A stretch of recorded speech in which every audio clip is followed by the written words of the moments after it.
Slasher update is finally out in Forsaken, and the devs have added so many brand new things there, including new skins, brand new maps, new game passes, and so many more. In this video, I will show you guys everything the devs added in the Slasher update, so without wasting any more time, let's get straight into it. First of all, obviously Slasher is now out, and I'm almost certain that everyone has seen his brand new renders and how he looks like in-game. The new redesign looks absolutely amazing, and here is a quick showcase on how Slasher looks like in-game.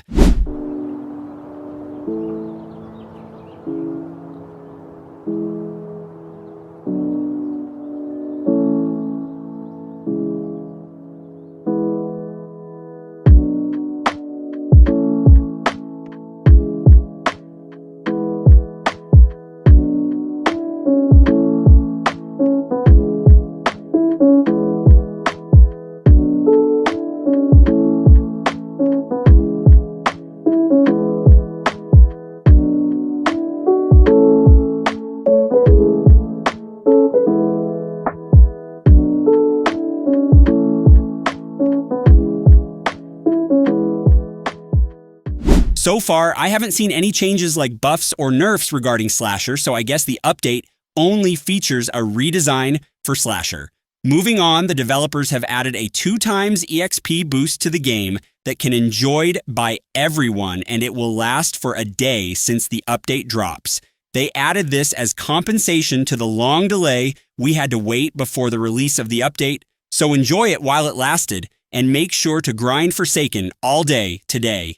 The developers also added a brand new Game Pass, which is the Addition 2x Emote Wheel. The Game Pass is simple, and it lets you to have one more extra emote wheel in addition to your existing emote wheel. It's pretty cool and will make those who likes to emote in the game very happy. It only costs 200 Robux in total, so if you guys wanted to use more emotes in-game, then this Game Pass would be very worth it for you. Next, let's talk about general changes. In the long update log that Basil sent, there's a bunch of new general changes that got implemented, and they go as follows. Players can now see levels beyond the max cap of 100, which applies retroactively to all characters, even if you had already hit max level before the update. This feature also came with the option to toggle it in settings in case you want to disable or enable it. There's also been a hitbox overhaul, making them feel smoother to play with while reducing delays in how characters appear across screens, and a full projectile overhaul where all projectiles have been rewritten for more consistent detection and better visuals. On top of that, 2 new lore NPC have been added, which require specific milestones to access, as well as a batch of new achievements including Forward Aerial, 37, Alt plus Tab, Severe, and Continuous, You're Fired, Wrong Address, Dead Ringer, I Knew That Door Had a Lock on It, Happy Feet, Gluttonous Beast, and Uber Charge. Among all of the new emotes, the Uber Charge one is the one you guys should pay attention most to, since it awards the medic skin for Dusakar, a Dusakar skin that many people really want to have.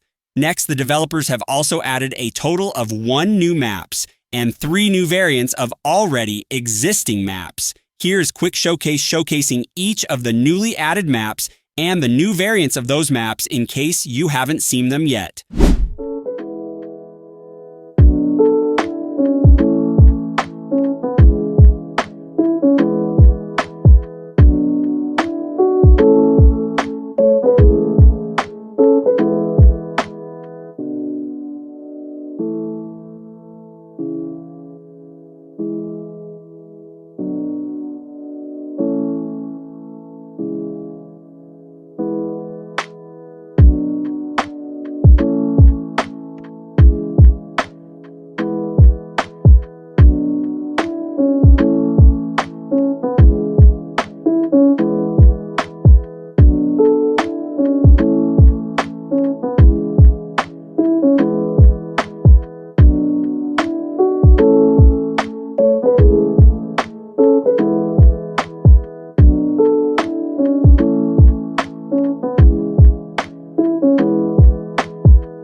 Apart from maps, the devs also added 3 brand new emotes, and they are the Rambunctious emote, the You're Dead emote, and finally, the Cinderella emote.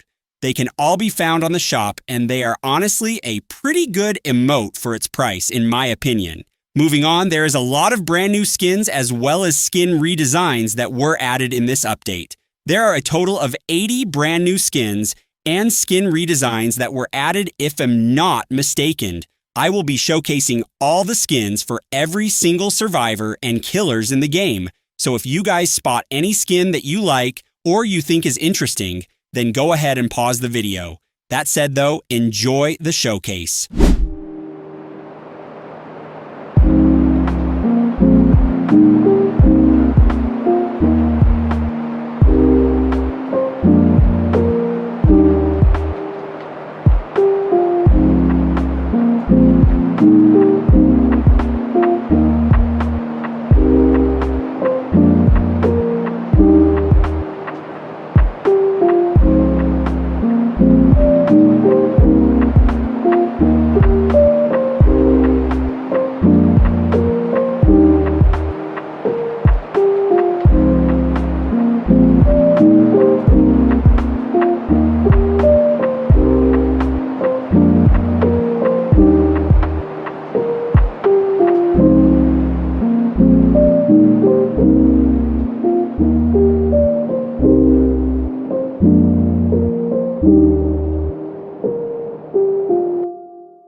Moving on, let's talk about some character changes that the devs have implemented in this update. There's a lot of changes implemented in this update, so I recommend you guys to take note of these. To begin with, the changes for 1X includes glitched no longer inflicting damage vulnerability, and instead, it now obscures the health and stamina bar. As for John Doe, he got a couple of tweaks, with standing on top of corrupt energy spikes now inflicting corruption 1 for 5 seconds, and unstoppable now applying for the entirety of corrupt energy's duration instead of just the windup.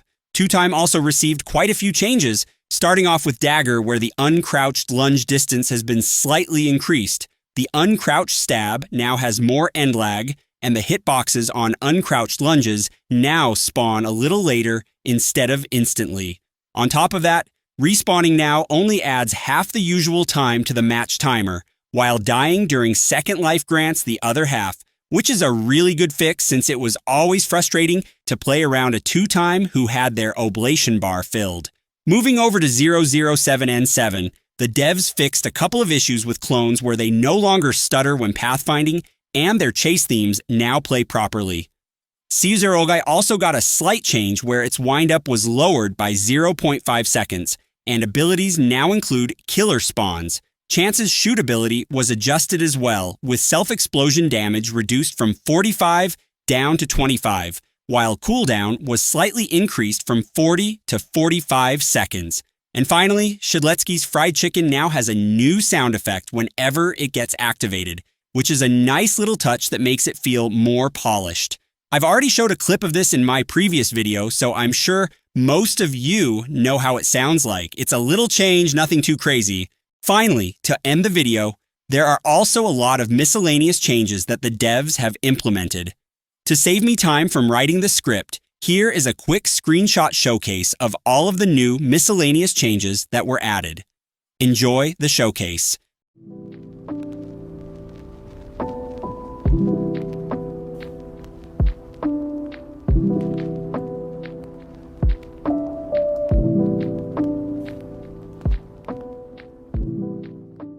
Anyways, that is all for the video. If you enjoyed it so far, please do give it a like and subscribe for more content like this one. And with that being said, I'll see you guys in the next one. Peace.